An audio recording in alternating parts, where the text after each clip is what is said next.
wilderness of Rephidim lay barren and cruel. Sharp rocks jutted from the earth like jagged teeth, and the heat of the desert pressed down like a heavy hand. Israel marched onward, a great company of men, women, and children. Yet their voices no longer carried songs of deliverance. The songs of Miriam at the Red Sea had faded into silence. Now only the sound of dragging feet and weary sighs filled the air. Their water skins were empty. Their lips were cracked and parched. Their tongues clung to the roof of their mouths. The little children, too weak to cry, lay limp in their mother's arms. And as thirst clawed at their throats, so despair gripped their hearts. The growing murmurs. It began as whispers among the tents. Where's the water? Will Moses take us now? But whispers grew into cries, and cries into bitter complaint. Fear turned to anger, anger to rage. Their memory of Egypt became twisted in desperation. At least in Egypt we had rivers to drink.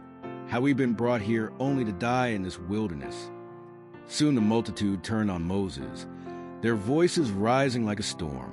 Give us water to drink. Moses' desperate plea. The weight of an entire nation pressed down upon the servant of God. Surrounded by thousands ready to stone him, Moses lifted his voice in anguish. Lord, what shall I do with these people? They are almost ready to kill me.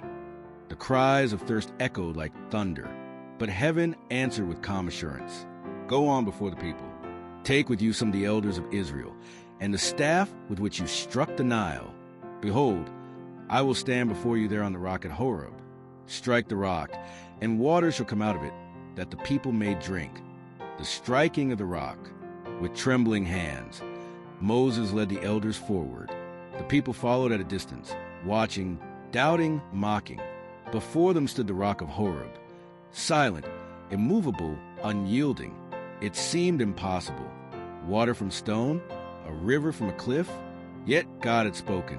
Moses raised the rod that once turned the Nile to blood, the rod that parted the sea. The air stilled.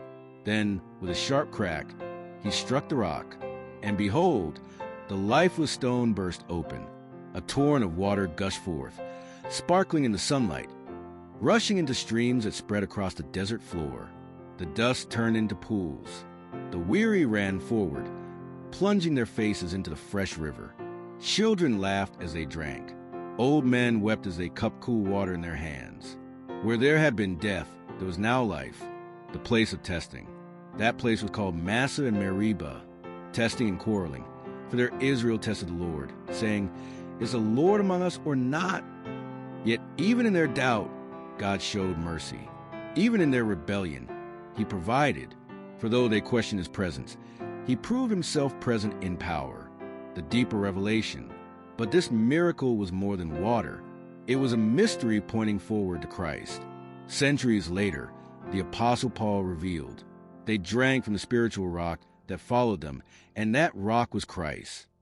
The rock was struck once, and from its womb came life. In the same way, Jesus, the rock of ages, was struck once upon the cross. Pierced by nails, struck by the spear, his side poured forth blood and water. From his suffering flowed the river of salvation for thirsty souls. As Israel drank in the desert, so the world is invited to drink from him, the thirst of the soul. For what is human life but a wilderness of thirst? We thirst for meaning, for peace, for love that never fails. The wells of this world run dry, leaving us empty, but Christ offers living water.